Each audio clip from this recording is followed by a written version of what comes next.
What was your take? Well, let's start with the politics, the political party assessments that we usually have in Newspoll. Give me a sense of that, Dennis, then we'll move into some of the bushfire and climate change specifics. Well, Peter, I think that the Newspoll figures today showed basically no change from the Newspoll, the last Newspoll before the last election. The Coalition on 38%, Labor down again, and the Greens, others, all about where they were in that final poll before the last election.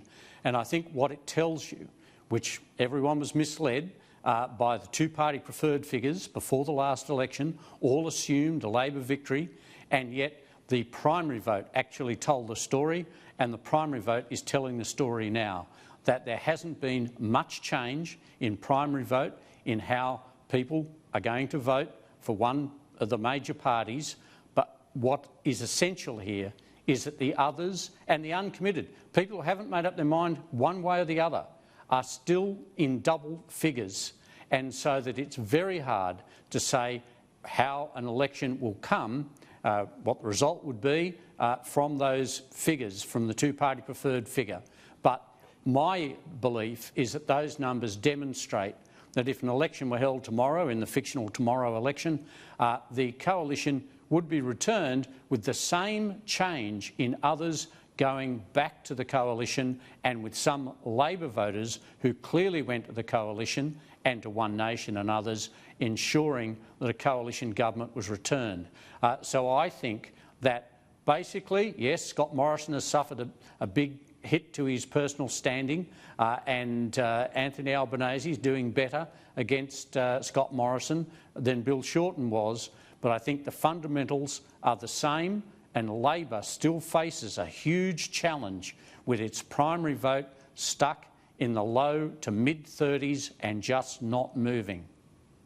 Yeah, well, and that might in part explain why they've really gone out so hard on a 2050 target this early in their time. It looks like they have a clear strategy to try and cleave back some of that vote long lost now for a number of decades to the Greens. Look, if I was inside the coalition as I was, I'd be worried about that 11% other. I'm with you, Dennis. I'd want to drill into that. That looks concerning because it's been quite static for some time, those numbers, and that'd be where Morrison would be wanting to make ground. Let's move into the issue of climate change, but also bushfires. Now, you couldn't have had more of a full court press on the issue of bushfires and the severity this summer equaling lack of action on climate change, but 2/3 of Australians weren't fooled. Then you get into the issue of climate change per se. There has been a movement to people taking climate change more seriously in that secondary poll, but on bushfires, they're not buying the rubbish that it's all and everything to do with climate change and hazard reduction burns not being an important issue. Clearly, people understand the genus or the origins of these fires. Well, look, that's right, Peter. I spent a few days last week at a devastated dairy farm on the south coast, trying to help out an old friend down there. And what he said was that it's hazard reduction is the problem, that the national parks have a great deal to answer for. And he sensibly said, yes, of course, climate change will make things worse. The point he made was that the drought had made things tinder dry, and the fire that came through his area just there outside Badalla, which was devastated, and as was Cobargo and other areas, the fire raced up the river. Normally the river is a place where the fires come to a halt. Instead, the rivers with the old blackberry bushes, the undergrowth, served as wicks, which ran along the valleys, ran into Cobargo, ran into Mogo. And so it was the undergrowth there after a long, dry drought that made it all so much worse. And last week we had a report from the Queensland inquiry into the bushfires up there that said hazard reduction, which had been undertaken, had drastically reduced damage to houses and properties in the Queensland area, and people who had originally opposed it came up and thanked them for it. So I think there is no doubt that the whole zeitgeist on climate change has changed in the Australian psyche. People are now split about climate change being a result or a cause for drought and bushfires, but the practicality has come through and people have recognised what the real problem is, and that is hazard reduction. And I think that the Royal Commission that Scott Morrison's initiated is on the right track,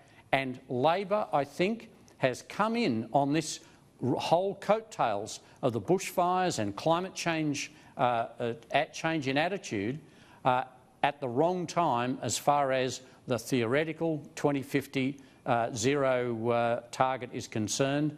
And let's not forget, they're doing it just as the Greens take a rise in Newspoll, have a new, more radical leader, and so Labor is hoping that the bushfires, climate change attitude and drought will all help them bring some people back from the Greens. Yeah, well, that'll be the challenge for the Labor Party. I mean, just like there's no sound Liberal who thinks they can outspend Labor on anything to do with social welfare, there will be people inside Labor that understand if they go too far chasing the Green vote, and now Greens, as you rightly say, led by a more radical leader than in the past, they will lose or cleave away their old blue-collar votes that are more towards the centre. And I think this is where you see Fitzgibbon going out and marking some territory. Now, today's fight that Fitzgibbon and Joyce stoush that we played at the top of the show, it did have an air of WWF wrestling to me. You know, both of these men stand to gain for marking out territory and building their brand. Barnaby Joyce is auditioning, as you know, for a return to cabinet, if not the leadership.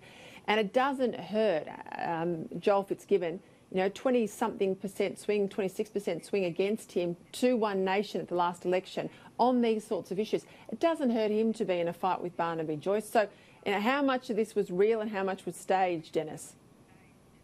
Oh, well, look, I think you're right. It looked like Killer Kowalski taking on Spiros Orion, the Golden Greek. It was a fantastic bit of theatre. Both of them are using it to their own advantage, and both of them, though, are demonstrating that they can be effective retail politicians.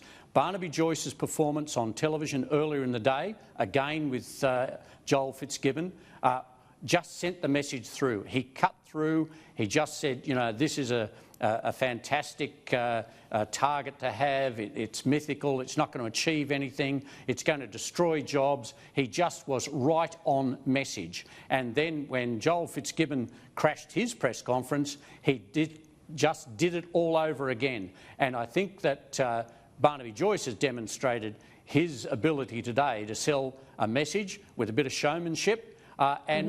Joel Fitzgibbon has also demonstrated two things. A, he's been trying to mark out shift Labor back to the blue-collar vote, particularly since his electorate is the hunter, which he almost lost to One Nation and coalition voters.